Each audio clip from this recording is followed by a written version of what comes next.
Eh bien le bonjour messire, si tu es sur cette vidéo aujourd'hui, c'est parce que potentiellement tu es intéressé par les voitures ou tu es passionné de voitures. Mais alors du coup, de quoi on va parler aujourd'hui? Bah tout simplement du début des voitures sport, de la première voiture sport qui est sortie, et aussi de l'évolution du coup de ces voitures en question.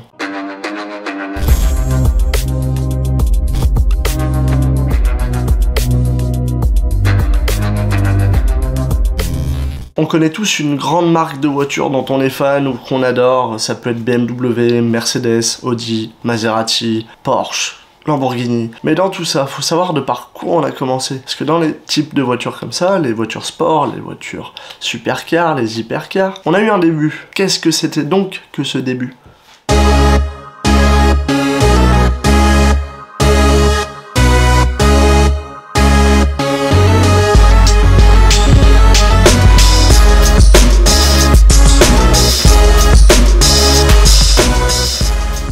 Eh bien à l'heure d'aujourd'hui, on ne sait toujours pas quelle a été la première voiture sport.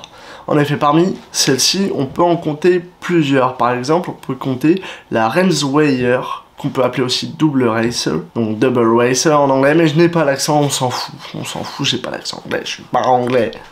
Qui du coup, cette voiture a été produite par la société Tatra en 1900. Cette voiture pouvait déjà atteindre les 80 km/h. À l'époque, c'était énorme. 80 km/h, alors d'aujourd'hui, c'est sûr, ça va être une Clio, une Twingo. Tout type de voiture peut atteindre les 80 km/h. C'est devenu la base des voitures. Cependant, avant, c'était considéré comme une voiture sport, une voiture course. C'est-à-dire, c'était l'exception parmi la règle. Pour vous situer, à l'époque, les voitures communes roulaient dans les environs de 30 km/h en route urbaine et 20 km en ville. À l'heure actuelle, les 20 km ou 30 km/h, c'est pour un Dodan. Putain, j'ai envie de tuer mon téléphone! En plus de la Rennzweyer, on peut compter les deux voitures des deux grands constructeurs américains, Alexander Winton et Henry Ford, qui ont inventé deux voitures et se sont affrontés en 1901. Ils étaient donc au volant de la Sweepstake et de la célèbre Bullet. Et pourtant, croyez-moi ou non, cette voiture, elle a vraiment été très rapidement catégorisée comme voiture de course et non pas de sport. C'est pour ça qu'en fait, à l'heure actuelle, les voitures de l'époque ancienne, de 1900, on a du mal à les considérer comme des voitures sport. On ne sait pas vraiment quelle a été la première voiture sport. C'est pour ça qu'on décrète, de par les constructeurs, ce qu'ils disent de leur voiture, en fait, la façon dont ils parlent de leur voiture, on considère ces trois voitures, par exemple, comme les premières voitures sport. Donc pour faire clair, les Lambo de l'époque sont les Clio d'aujourd'hui. Et du coup, aujourd'hui, qu'est-ce que c'est qu'une voiture sport? Parce qu'il y en a plein qui vont me dire, ouais, une voiture sport, c'est une voiture qui bombarde. C'est une voiture qui fait... Non. Non, c'est pas ça du tout une voiture sport, faut vous remettre les choses au clair. Une voiture sport maintenant, elle est considérée comme sport à partir de 110 chevaux. Donc c'est-à-dire que je vous donne un exemple, une BMW série 1, une Mercedes classe A, une Audi A3, ce type de voitures sont considérées comme des voitures sport. Et pourtant ça n'a que 110 chevaux. Après évidemment, un Scénic à 130 chevaux, c'est pas une voiture sport, on est d'accord. J'ai rien contre les Scénic, hein. Donc du coup maintenant tu pourras dire que si tu as une Audi, une Mercedes, une BM dans le genre que j'ai dit, moi j'ai une voiture sport, une BMW série 1. Mais comme vous l'aurez compris maintenant, pour parler de véhicules typés un peu luxe, on ne parle plus de véhicules sport mais de supercars et d'hypercars. Et du coup là à ce niveau là on peut commencer à rêver.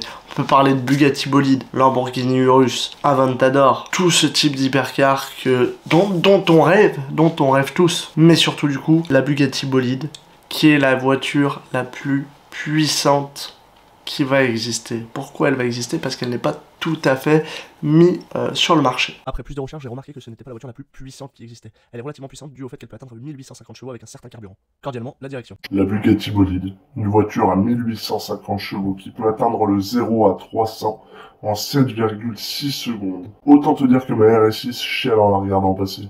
On voit donc que nos véhicules sport de maintenant, ou du moins nos supercars, font environ 50 fois la puissance des véhicules sport d'autrefois, quoi. Donc vous imaginez l'évolution, c'est-à-dire que c'est moi qui faisais pas de muscu, vs Thibaut InShape, quoi. Mais au-delà de tout ça, que ce soit les voitures sport, les voitures lambda, les anciennes voitures, les anciens modèles, les nouveaux, les voitures qui sortiront, on a tous un même point commun sur ces voitures. C'est une passion. Et ça, c'est vraiment le point qui nous regroupe tous, qui nous réunit ensemble. Et pourtant, malgré les lois, on essaie de nous l'enlever.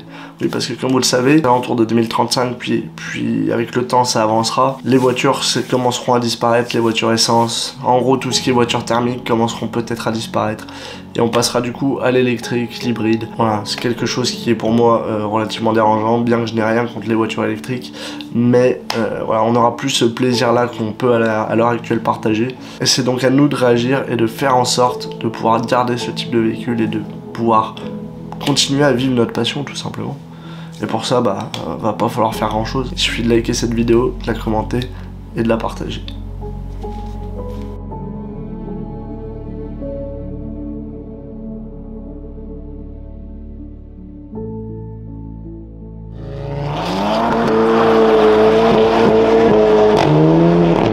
Et merci à toi d'avoir regardé la vidéo et de me soutenir dans mes projets.